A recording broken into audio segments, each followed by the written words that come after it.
அதில் படம் எடுத்து மிக்க நன்றி. நன்றி.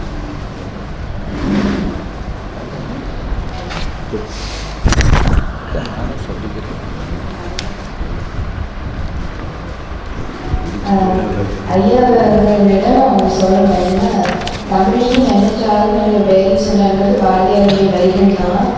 ஆனால் அந்த வேலை சொன்னது போல தான் இங்கே நடந்துட்டு வருகிறது தான் என்னுடைய வருத்தம். நன்றி.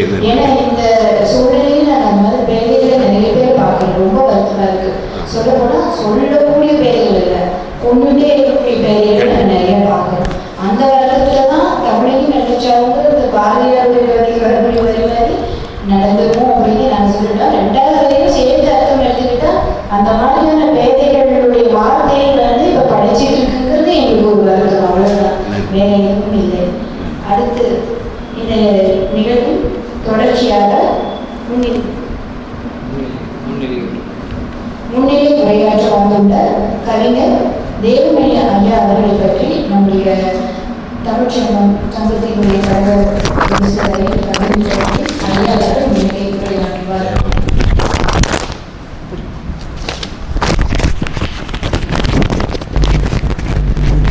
நம்முடைய அமர்விலே சில மரபுகளை கடைப்பிடிக்கிறோம். என்னென்றால் தலைமை உரை என்பது நம்ம கோவை மாநகரிலே இருக்கக்கூடிய தமிழ் அமைப்புகளினுடைய தலைவர், செயலாளர், பொருளாளர் அவர்களை பொறுப்புடையவர்களை பேச வைப்பதென்றும், முன்னிலை உரை என்பது மிகச்சிறந்த சான்றோர்கள் மற்றவர்களால் அறியப்படாமல் குடத்தினில் இட்ட விளக்கு போல இருக்கின்றார்கள், அவர்களையெல்லாம் வெளிக்கொணர்ந்து குன்றிலிட்ட விளக்காக மாற்ற வேண்டும் என்பதற்காக முன்னிலை உரை என்ற ஒன்றை போட்டு அவர்களை அழைத்து அவர்களுக்கு சிறப்பு செய்து அவர்களுடைய அருமை பெருமைகளை அகிலத்திற்கு உணர வைக்க வேண்டும் என்பதற்காகத்தான் முன்னிலை உரை என்று போடுகிறோம். சில அழைப்புதல்களில் முன்னிலை என்று 30 பேர்த்த போட்டிருப்பாங்க. அப்படி நம்ம முன்னிலை உரை என்பது அந்தளவு முன்னிலைப்படுத்துவது, சான்றோர்களை பெரும்பாலோரால் அறியப்படாமல் இருக்கின்ற சான்றோர்களை பெருமைப்படுத்தி அவர்களுக்கு உலகத்திற்கு உணர்த்த வேண்டும் என்பதற்காகத்தான் இங்கே முன்னிலை உரை என்பதை ஒன்றை நாம் கொண்டு வந்திருக்கிறோம். அந்த அடிப்படையிலே முன்னிலை உரையாற்ற உள்ள கவிஞர் தேவமணி ஐயா அவர்களை பற்றி ஒரு சிறிய குறிப்பு. தென்னை நகரம் பொள்ளாச்சிக்காரர், இளமையிலேயே துடிப்பு மிக்கவர், பள்ளி கல்லூரி படிப்பை முடித்த இவர் தமது 21ஆம் வயதிலேயே பணிக்கு வந்தவர் மின்சாரத்துறையிலே. உலகையே ஈக்கிக் கொண்டிருக்கும் சாரமிகு மின்சாரத்துறையில் நுழைந்தவர் 37 ஆண்டுகாலம் பணிமூலம் புரிந்து நிறைவு பெற்றவர். 13 ஊர்களில் பணியாற்றியதால் பல்வேறு மக்களுடன் பழகும் வாய்ப்பினை பெற்றவர். பணிக்கு பின் தமிழ் மீது கொண்ட ஆர்வத்தால் இலக்கியம் பல கற்றார். தாமே இலக்கியம் படைக்கத் தொடங்கினார். அவ்வாறு அவர் படைத்த கவிதை வாங்க போனேன் என்னும் கவிதை நூலும், விடுதலை வீரர்களின் போராட்டம் பற்றிய நெருப்பில் பூத்த மலர்கள் என்ற நூலும் ஆகும். தற்போது மின்சாரம் பேசுகிறது என்னும் நூலை எழுதி கொண்டிருக்கிறார். அது இவரது வாழ்க்கை வரலாற்றையும் பட்டறிவையும் பாருக்கு உரைக்கும் ஒரு புதினம் போன்ற நூலாகும். துணை மின்கோட்ட பொறியாளராக பணியாற்றி பணி நிறைவும் மன நிறைவும் பெற்ற தேவமணி ஐயா அவர்களை நமக்கு முன்னிலை உரையாற்றி சிறப்பிக்குமாறு அழைக்கிறோம். பாருங்கள், வந்து உரை தாருங்கள்.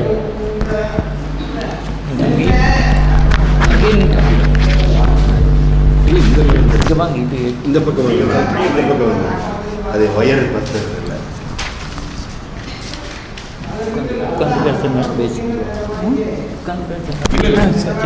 நீங்கள் உட்காருங்க, அவர் அப்படியே இருக்கு. கண்டிப்பாக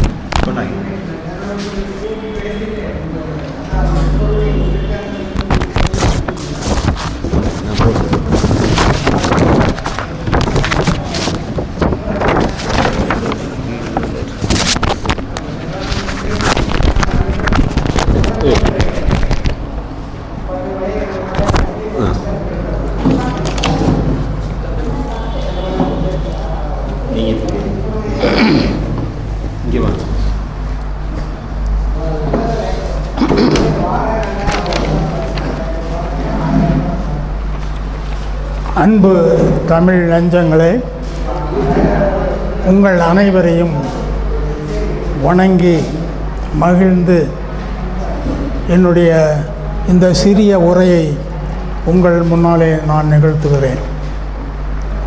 என்னை பற்றி புலவர் காளியப்பன் அவர்கள் சில குறிப்புகளை சொன்னார்கள். நான் இலக்கியத்துக்கு கொஞ்சம் தூரமானவன். என் கல்வியெல்லாம் ஆங்கிலம்தான்.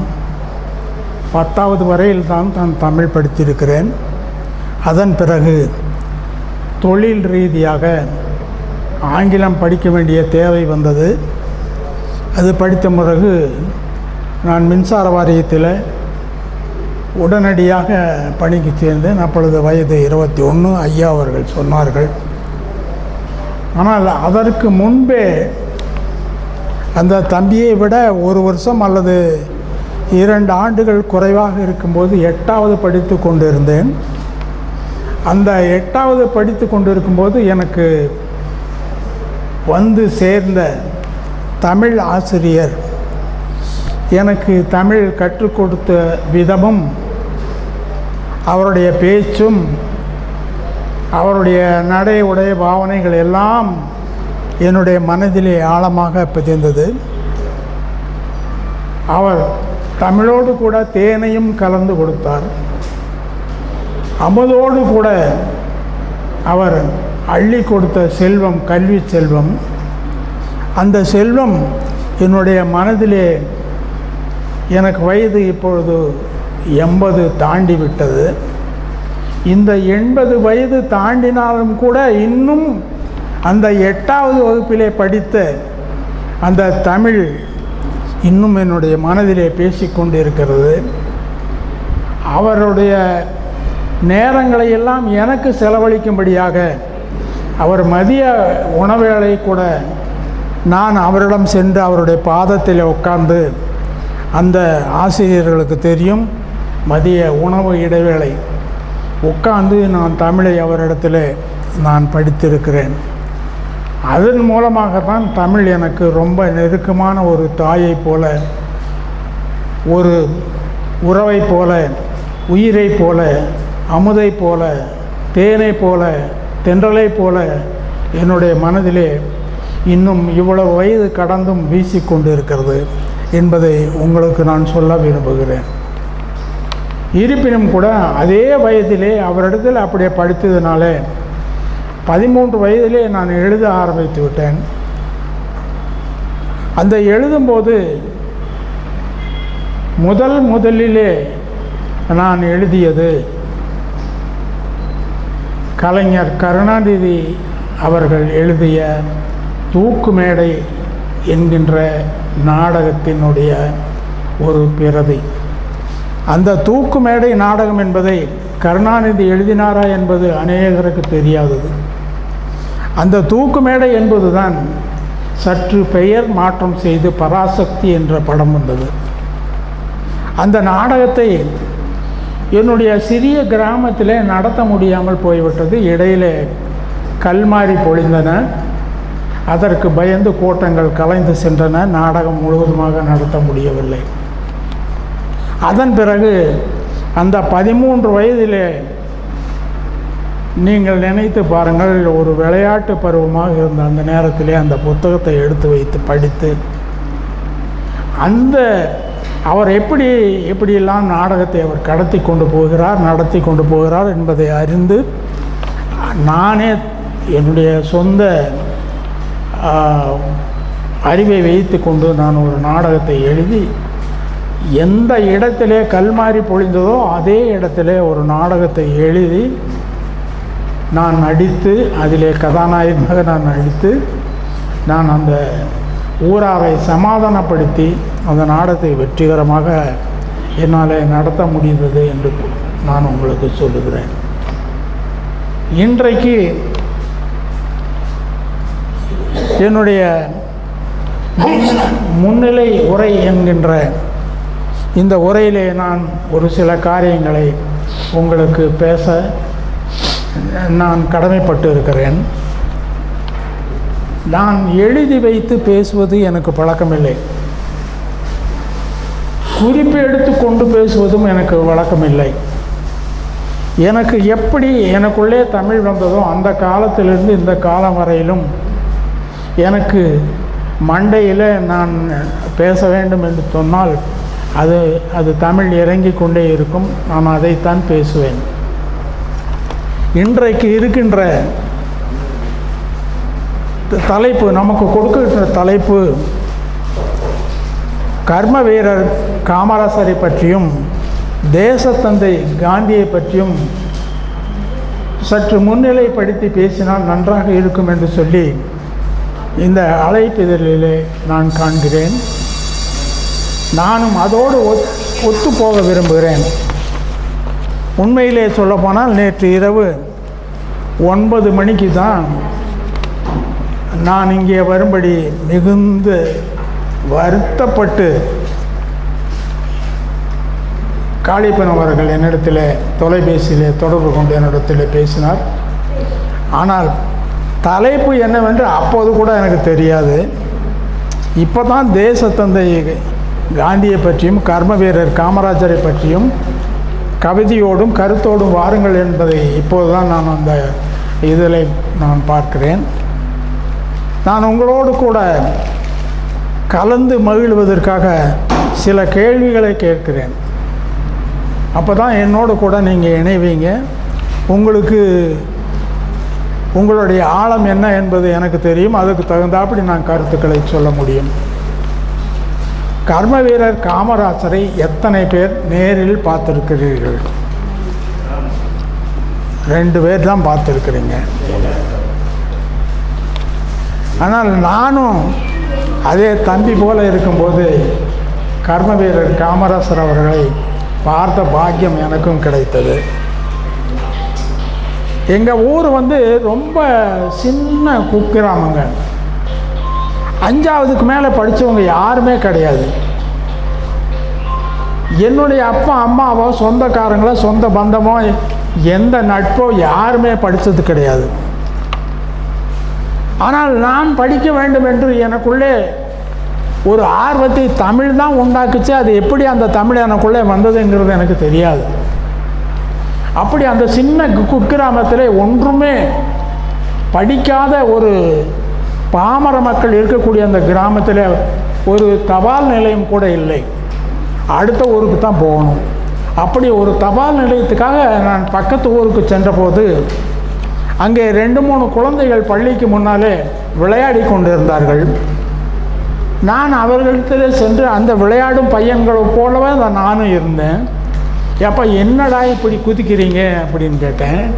இன்றைக்கு இந்த பள்ளிக்கூடத்தை திறந்து வைக்கிறதுக்கு காமராஜர் வருகிறார் என்று அந்த தம்பிகள் சொன்னாங்க.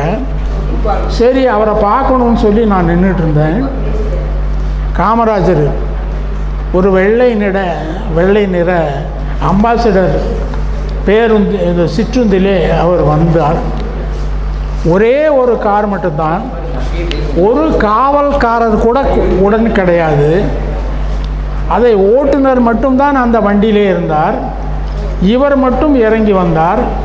முக்கா கை சட்டுன்னு நீங்கள் சொல்லுவீங்கள, அதே போல தான் இறங்கி வந்தார். அவர் நல்ல திடகாத்திரமான உயர். அதாவது சொல்லுவாங்க, வீரபாண்டிய கட்டபொம்மனுடைய மூக்கு மட்டும் இவ்வளவு தண்டி இருக்குமா, முழங்கை போல் இப்படி இருக்குமா வீரபாண்டியனுடைய கட்டபொம்மனுடைய மூக்கு. அதே போன்ற உருவத்தோடு கூட 6 அடிக்கு மேலே இருக்கும் அவருடைய உயர். அவர் நல்ல திடகாத்திரமான கருமை நிறம் கொண்டவராக சிரித்த முகத்தோடு அந்த காரிலிருந்து வேகமாக இறங்கி வந்தார். இறங்கி வந்த உடனே, என்னப்பா பள்ளிக்கூடம் திறந்தாச்சா? ஐயா, உங்களுக்கு தான் நாங்கள் காத்திருக்கிறோன்னு சொல்லி ஒரே ஒரு ஆசிரியர். இன்றைக்கு ஒரு மந்திரி வந்தால் நினச்சி பாருங்கள், எத்தனை காவலாளர்கள் இருக்கிறார்கள், எத்தனை கூட்டம் இருக்கிறது, எத்தனை மேலதாளங்கள் இருக்கிறது, எத்தனை வான வேடிக்கைகள் இருக்கிறது. ஒன்றுமே கிடையாது. ஒற்றை ஆளாக வந்து ஆசிரியர் நின்று கொண்டிருந்த ஆசிரியரும் ஒருவர், விளையாடி கொண்டிருந்த பையன்கள் மட்டும் 2-3 பேர் இருந்தாங்க. அது கூட நானும் சேர்ந்து 4வது ஆளாக போய் சேர்ந்தேன். அவர் வந்து இறங்கின உடனே அவர் கையில் ஒரு கத்திரிக்கோல் கொடுத்தாங்க.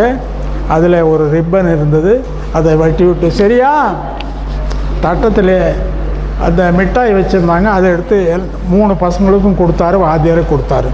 சரி போயிட்டு வரேன், அவ்வளோதான்.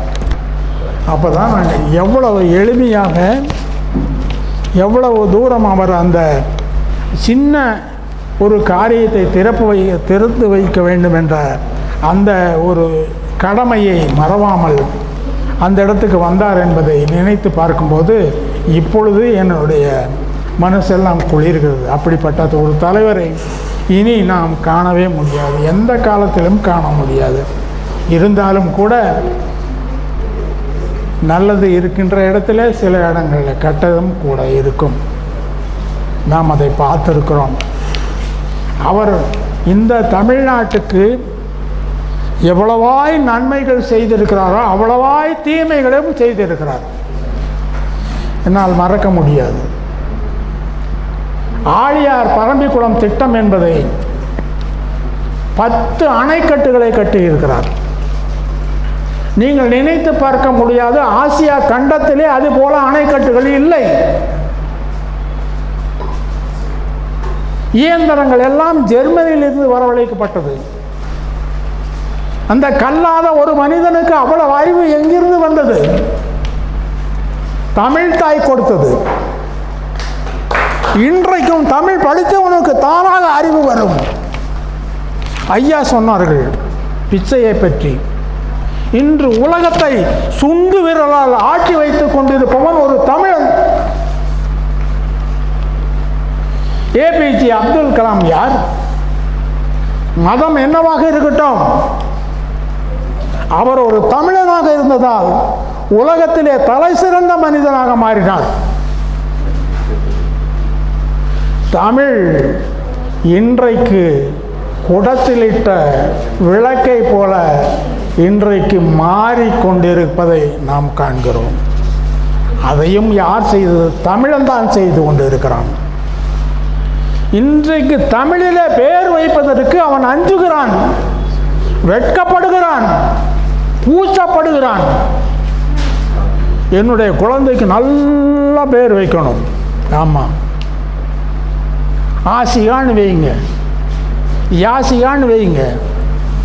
அப்படின்னு என்ன அர்த்தம்? பிச்சைக்காரின்னு பேர். யாசிகான்னு சொன்னால் பிச்சைக்காரி. நல்ல குழந்தைங்களுக்கு நல்ல தமிழ் பேர் வைங்களேன். யாராவது வைக்கிறீங்களா? என்னுடைய சொந்தக்காரர்கள் மாமன் மச்சனன் எல்லாருமே படித்து இன்றைக்கு பூசாக்கோ தமிழ் கல்லூரியிலே முதல்வராக இருந்து ஓய்வு பெற்றவர். அவர் தன்னுடைய குழந்தைக்கு பெயர் வைக்கும்போது அவர் ஆங்கில பெயரும் அல்ல, ஹிந்தி பெயரும் அல்ல, தமிழ் பெயரும் அல்ல, ஏதோ வாயிலே நுழையாத ஒரு பெயரை வைத்து கொண்டு பெருமைப்பட்டு கொண்டு இருக்கிறார்கள். இன்றைக்கு தமிழை அழித்து கொண்டு தமிழை கெடுத்து கொண்டு இருப்பவர்கள் கற்றவர்கள் தான். நான் பெருசாக படிச்சுட்டேன், அதென்ன போய் தமிழ் மணின்னு பேர் வைக்கிறது, அதென்ன தேன்மொழின்னு போய் பேர் வைக்கிறது, அதெல்லாம் ரொம்ப பழசு, அதெல்லாம் ரொம்ப பழைய பேர், புதுசாக நீ வை என்று சொல்லி அந்த பெயரை கூட பழசு பழசு என்று நல்ல பெயரை எல்லாம் தள்ளிவிட்டு இன்றைக்கு புதிய நவநாகரிகத்திலே நுழைந்து கொண்டு பெயர் வைப்பதிலே எப்படி அவர்கள் தமிழை புறக்கணிக்கிறார்களோ அதே போல வாழ்க்கையிலும் தமிழை புறக்கணிக்கிறார்கள்.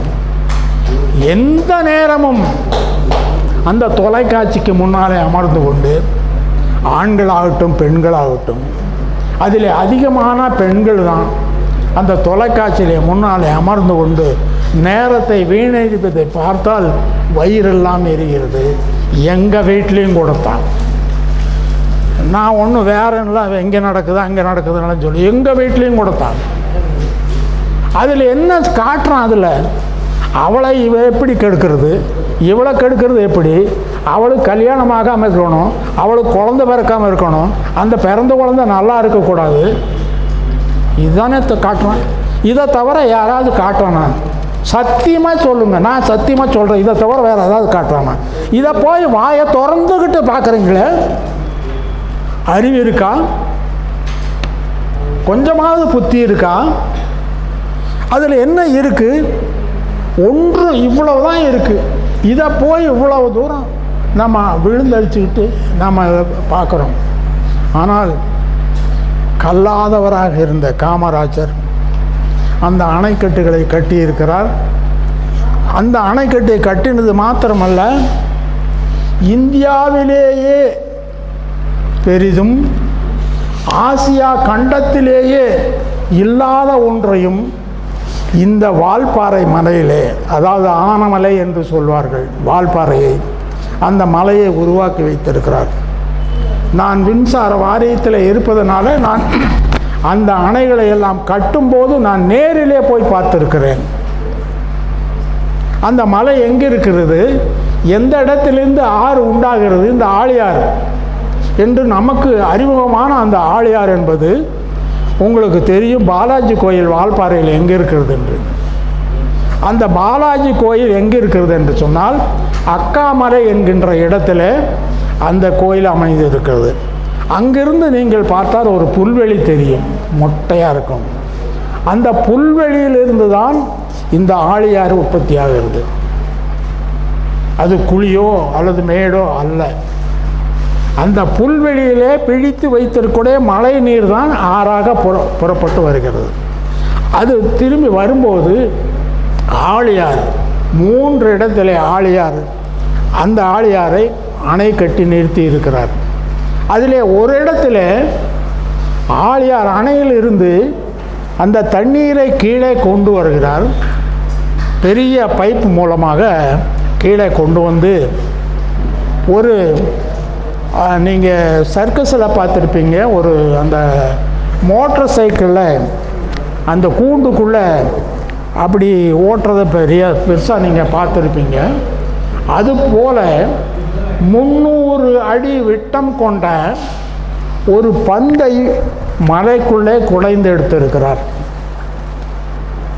கல்லாத ஒரு காமராசர், கருமை நிறம் கொண்ட ஒரு காமராசர்.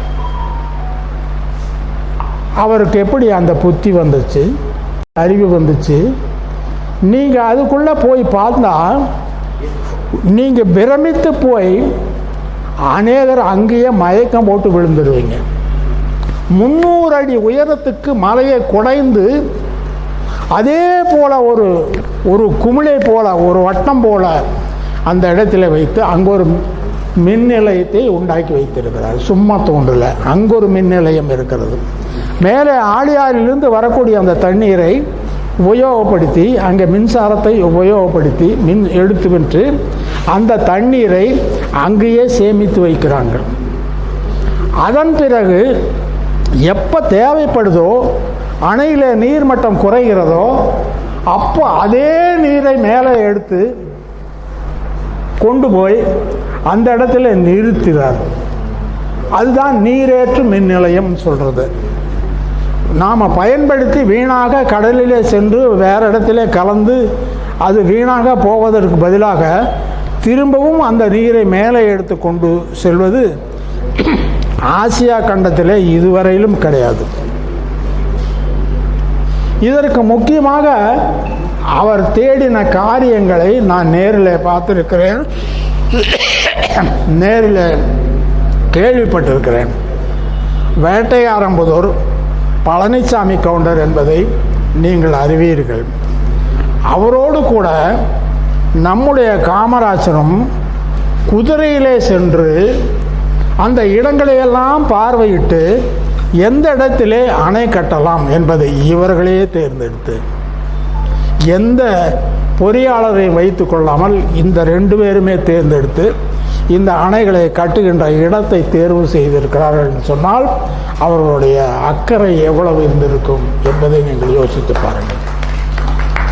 இன்றைக்கி போவாங்களா அந்த மலங்காட்டில் குதிரையில் 2 பேர் போவாங்க. அந்த மலைவாசிகளை அந்த வைத்து கொண்டு அந்த வழியிலே போய் இத்தனையும் பார்த்து செய்திருக்கிறார்கள். இன்னும் ஒன்று, காமராஜரை பற்றி, காந்தியை பற்றி நான் சொல்ல வேண்டுமானால், இப்பொழுதே காலை பக்கத்தில் வந்துட்டார், அங்கேருந்து சாடையும் பண்ணிட்டார். ஆனால் காந்தியினுடைய இறுதி நிமிடங்களை பற்றி சொல்ல வேண்டும் என்று நான் நினைக்கிறேன். அதை முடிஞ்சால் கடைசியில் சொல்கிறேன். காந்தியினுடைய இறுதி நிமிடங்கள், இறப்பதற்கு முன்னாலே ஒரு 10 நிமிஷத்துக்கு முன்னால் என்ன நடந்தது? காந்தி அவர்கள், கடைசியில் சொல்கிறேன், நேரம் இருந்ததுன்னா பேசுறதுக்கு நேரம் தான் சொல்கிறேன். காந்தி இறப்பதற்கு முன்பாக ஒரு 10 நிமிடங்களுக்கு முன்பாக என்ன நடந்தது, அவருக்கு என்ன நடந்தது என்பதை குறித்து தான ஒரு முக்கியமான செய்திகள் அங்கே வருகிறது. அந்த செய்திகளை உங்களுக்கு நேரம் இருந்தால் இந்த கூட்டத்திலேயே நான் சொல்ல விரும்புகிறேன், அப்படி சொல்லுகிறேன்.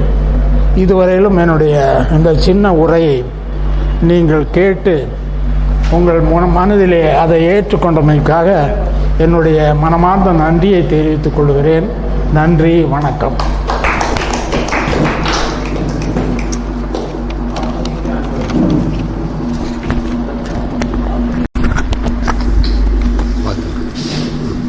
அவர்களுக்கு சிறப்பு செய்ய துணை கண்காணிப்பாளர் சுந்தரராஜாரி அவர்களை அழைக்கின்றனர்.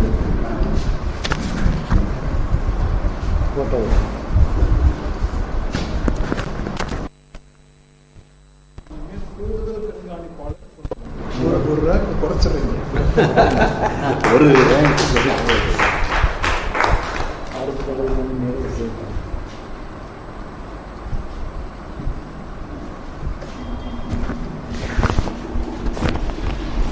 அடுத்தபடியாக